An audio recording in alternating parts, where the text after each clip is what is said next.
welcome back to my channel and welcome to another video. With Pancake Day or Shrove Tuesday just around the corner, I thought today I would share with you my simple 3-ingredient pancakes. These are both vegan, gluten-free, very quick and easy to make, and they are super tasty if I do say so myself. I just couldn't believe how simple this recipe is and how well it turns out when I tried it for the first time. So I thought it would definitely be worth sharing with you if you are looking for sort of a healthier pancake recipe or something that is vegan or gluten-free. This will be ideal. Hopefully you'll enjoy this video and let's get straight into it. So the only ingredients you actually need are a banana. This one is going a bit spotty, you know, when it's just going a bit overripe. This works quite well though for this kind of recipe, a bit like when you're baking and making banana bread. It makes it easier to mash up and also has a sort of sweeter taste. You don't have to have it like this, but it does work better, I'd say, when it is a little bit overripe. Then we also need some oat flour. I am using one that's been pre-made, but like I said in my last sort of baking video, I happen to have this one pre-made already, one that's like shop bought and ground up for you. You can just get oats, so blend them in a blender, mix your own oat flour, a lot cheaper and quick and simple to do. And then the last thing is some kind of plant-based milk. I normally would use almond milk, however I'm currently out of it, so I am using the Outro coconut milk. This one does sometimes stick to the pan a little bit, so I think it's the rice milk in here seems to stick to the pan. It's like a blend of coconut and rice milk. I think that's what makes it stick to the pan a bit, and the almond milk normally works better, but just working with what I got today, so this will work just as well though, which will be fine.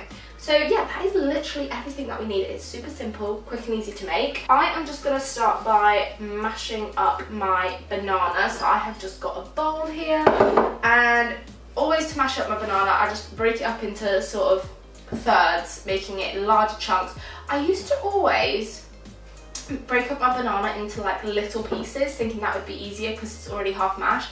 I've actually realised having it in bigger pieces is easier to mash. I don't know why, but it just is. So then to mash up my banana, I'm just going to take a fork and mash it all up till it's nice and soft and smooth. You don't have to get it till it's completely lump free, but it is sometimes nice actually with the little chunks of banana in there. But you do want it to be fairly well mashed up. You could even actually just blitz it quickly in a blender, and that way you don't even have to mash it up with your hand, which would be even quicker and less effort required as well. But when it is overripe like this, it doesn't really take too much to mash it up, as it's pretty much there already. So that is our banana all mashed. So then now I am going to go in with the oat flour. Might as well eat the banana off with a fork.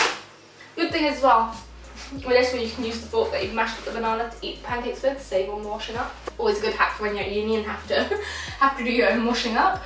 But yeah, for the oat flour, I am going to add in, I'm going to go for around a half a cup I always start with, and then it depends really on the banana you've used, because obviously if it's smaller or larger it will require more or less oat flour. But I feel like starting with a half a cup is always a good way to go, and then you can either just add a little bit more or leave it as it is depending on the consistency. So if this wants to actually come out of the packet, almost there. Cool, there we go, that's gone in. And then I'm just now going to use a spoon to stir this all up and mix the flour into the pancake until it's all nicely combined and mixed in. And then it's once you've got the flour in, you can tell if the mixture's still a bit too sticky, then you want to add more flour in there, because you don't want it overly sticky, but you don't want it super dry either. Yeah, because this right now is a little bit too sticky. So I'm just going to sprinkle a little bit more flour in there, and you can just sort of play around with it at this point, just adding little by little until you get a slightly less sticky dough, one that's a little bit more firm. I don't know why I bothered putting the oat flour away, because I always just have to get it all out again now. I'm just going to literally just sprinkle a little bit in there. So probably I'd say it ends up being around 3/4 of a cup of oat flour, but like I said, in case the banana is just a smaller banana or whatever, it's always good to start with half a cup and just see how it goes from there. Yeah, just add a little bit more in. Yeah, probably actually realistically ends up being sort of around 3/4 of a cup to 1 cup of oat flour, I would say. Just gonna sprinkle a last little bit in, and then I think we should be there. Okay, yeah, this is looking like a good dough consistency now. I mean, it's probably not gonna come across too well on camera, kind of hard to show consistency, but that's looking quite good now. So then for your milk, you literally just want to add a little splash in there, really not much at all. Just, yeah, that'll do. Naturally, as I go, as I'm making the pancakes, I will usually add a little bit of milk as I go. So I normally cook them like one at a time, but then while the mixture sits, it thickens a little bit. So as I've got one pancake cooking, I just add a little bit more milk in, mix that in, so then while it's sitting there, that sort of thickens and gets absorbed. So then the consistency remains the same throughout, if that kind of makes sense. Because, yeah, if not, at the end, you end up with a really thick kind of mixture as it's been sat there. So it is good just to add a little splash more of liquid as you're going along making your pancakes. Okay, that is a perfect kind of batter that we've got going on now. I'm definitely very hungry, so I'm excited for these this morning for breakfast. So now we're on to cooking them. I am going to use a non-stick pancake pan for this, which you normally don't have to put any oil on or anything, which is great. And I am just gonna take around 2 tablespoons of the mixture, is my usual go-to per pancake. So spoon that on. And just sort of spread it out into a circular shape. You can add more or less mixture depending on how chunky you want them, how big you want them as well. Just make them however big or small you want them to be. There we go, that looks good like that. And then now, like I said, with this mixture, while it's sitting here, as it will thicken, I am just going to add another little splash of coconut milk into that and mix it up so it doesn't get too thick. I think as well I'm gonna layer mine up with some of the peppermint pumpkin spice almond butter, so I've just got that out ready to spread on top for when this one's done. So, right, this is looking like it's gonna be done on that side now, so I'm just gonna flip it over. It literally just needs a few minutes on each side and it's done. So it really don't take long to cook at all either. And once flipped it over, it literally just needs another couple of minutes on that side. So this one will almost be there now. And that's the first one done already. I'm just going to move that off the flame a sec while I just sort this out. So then now I'm going to get the next one going on. So back in with another couple of tablespoons of the mixture. And the pan's already nice and hot now as well, so this one really won't take long at all.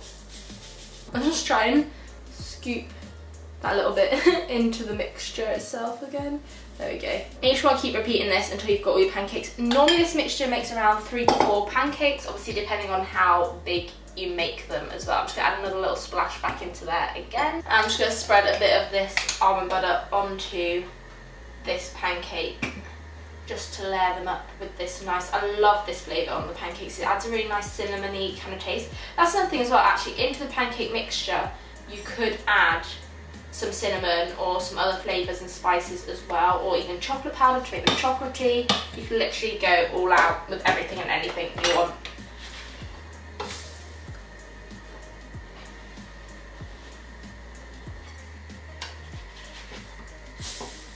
We are now on to our last one. I think this is going to be a bit of a smaller one, but oh well, it will still be good all the same, I'm sure.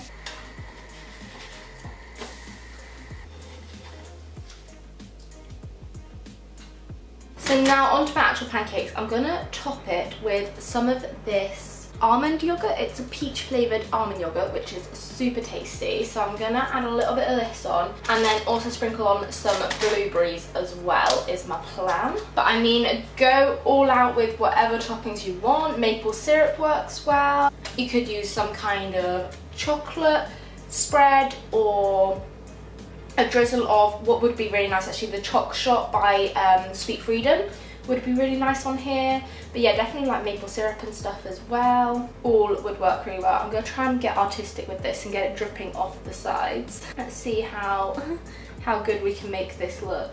There we go, okay. And then I'm now just gonna wash these blueberries and sprinkle these on. Any other fresh fruit as well would work nice, like strawberries or raspberries if you like them. Whatever kind of fruit you like, or you could even add more banana to the top as well, could be an option.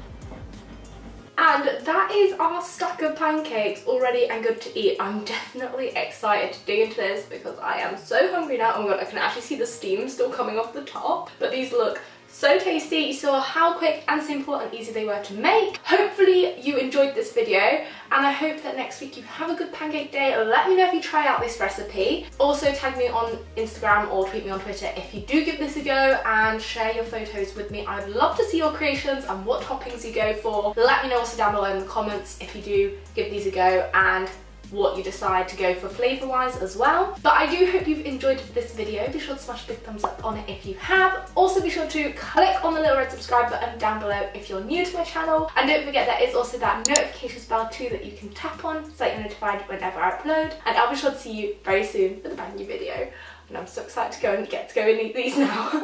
Bye!